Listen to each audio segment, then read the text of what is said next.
Thanks for clicking. All eyes were on Stats Canada this morning as it was set to release Canada's inflation rate for the month of August, with most economists predicting a 7.3% rate of inflation. We got our answer this morning when Canada's inflation rate in August came in at 7%, much lower than many economists had been predicting.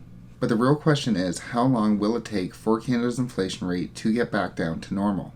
The Bank of Canada has already raised interest rates by 300 basis points this year and has signaled that more are yet to come. Given that we are continuing to receive multiple predictions on when Canada's real estate market will bottom out, but those predictions are based off the Bank of Canada's interest rate policy, which is based off the inflation rate, when inflation will get back down to normal is on the minds of almost everybody. Just tell me. Just tell me. While today's cooler than expected inflation rate will no doubt lead many to predict the Bank of Canada will be slowing down on its rate hiking cycle, history shows that it still has a ways to go. So what I want to do today is go over Canada's inflation rate for the month of August, take a look at how long inflation has taken to come down during previous periods of higher than normal inflation, and then take a look at what to look for next. With interest rates continuing to rise and Canada's inflation rate in 2022 still at its highest point that it's been in 30 years, many are asking if it's time to lock in their mortgage. We're going to be having our monthly mortgage rate update on this channel in the next couple of days. If you want to get those updates, make sure you click, like, and subscribe. But for now, let's get into this inflation rate.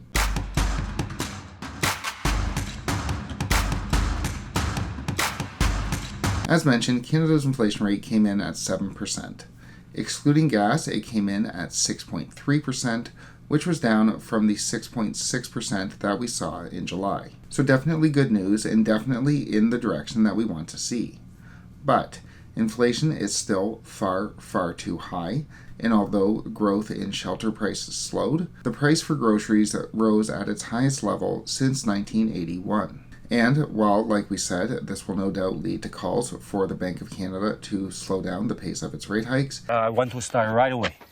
History shows us this is just not the case. All things being equal, higher interest rates lead to lower inflation.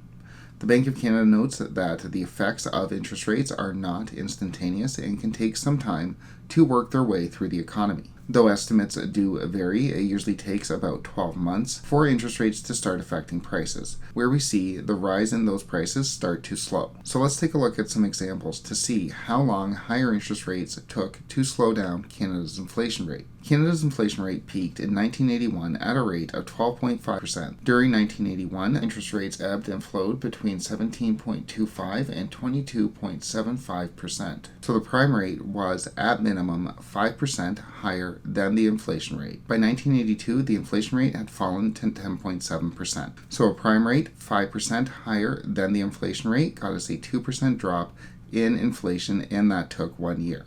Then, in 1982, the prime rate hovered between 12.5% and 16.5%, and inflation ended up around 5.9% in 1983. Throughout this period, the prime rate was between 2 and 6% higher than the inflation rate, and we saw the inflation rate drop by 5%. Rates stayed around 11% for the rest of 1983, and then we saw the inflation rate drop to 4.3% in 1984. So again, the prime rate hovered between 6 and 7% over and above the rate of inflation, and that caused a 1.6% drop in Canada's inflation rate in 1984. So throughout this period of ultra-high inflation in the 1980s, the prime rate hovered in and around 6 and 7% higher than the rate of inflation, and the rate of inflation dropped down to 4%. But it took 3 years. It took 3 years for these ultra-high borrowing costs to work their way through the economy. But maybe this is an extreme example. We've all heard stories of the ultra-high rates of the 1980s, caused in large part by oil shocks and the central banks taking too long to raise interest rates in response to that inflation. Something very familiar about all this. So let's take a look at one more example. Back in 1991, when Canada's inflation rate was the closest to where it is right now, coming in at 5.62%.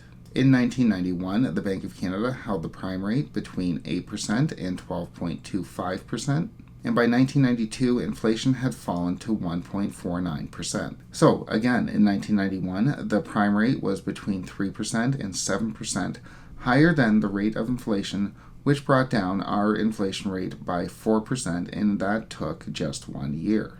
This was a much quicker drop than we saw in the 1980s, 1 year and a 4% drop. But this doesn't necessarily tell us that inflation can and will drop by 4% in 1 year. What it tells us is the importance of getting the inflation rate under control when it's still at relatively low levels, as if you let it get to the higher double-digit levels, it takes much more firepower to get it under control. Much higher rates are needed the higher the inflation rate gets. Right now, our inflation rate is sitting at 7% and our prime rate is at 5.45%.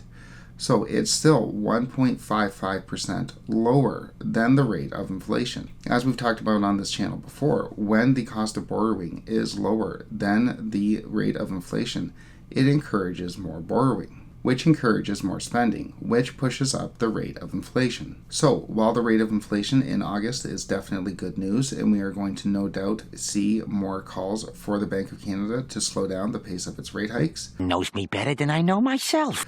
history shows us that we are by no means out of the woods, and that there's still a ways to go for the Bank of Canada to get this inflation rate under control.